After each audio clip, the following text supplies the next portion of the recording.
Il y a un rituel de magie que l'on pratique quasiment tous chaque année, au moins une fois par an, sans même s'en rendre compte. Et oui, toi aussi, tu l'as certainement déjà pratiqué. Ce rituel de magie, c'est ton anniversaire. Je t'explique, dans la majorité des rituels magiques et occultes, on retrouve en général 3 éléments clés. L'astrologie, les mantras, donc les paroles magiques, et la fumigation. La fumigation, ça veut dire l'encens, les bougies, la sauge, etc.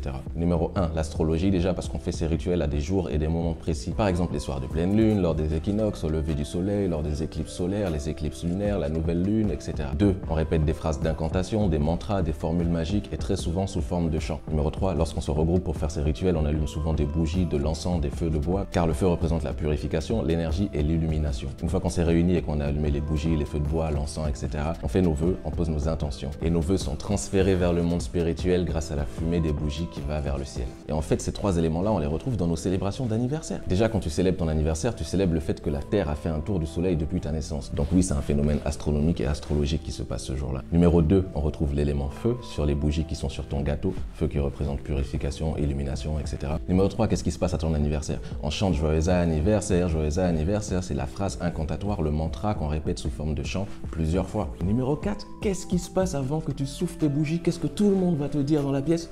Fais un vœu, tu poses tes intentions, tu fais ton vœu avant de souffler tes bougies et que la fumée des bougies transporte ce vœu vers le monde spirituel des esprits. Du coup, quand tu célèbres ton anniversaire, tu es en train de faire un big rituel de manifestation, c'est incroyable. Bon, est-ce que tu avais déjà pris conscience de ça? Dis-moi ça dans les commentaires. Et moi, c'était mon anniversaire il y a quelques semaines, donc tu peux aussi me souhaiter un joyeux anniversaire. T'inquiète, j'ai déjà posé mes intentions, j'ai même de l'encens pour les rituels. Et n'oublie pas qu'il y a des tas de rituels spirituels de nettoyage énergétique, de purification, de manifestation que je peux t'apprendre via mes séances de coaching. Donc si ça t'intéresse et que tu veux réserver une séance de coaching, le lien est dans ma bio. Et si tu vois cette vidéo sur Instagram, tu peux simplement commenter rituel.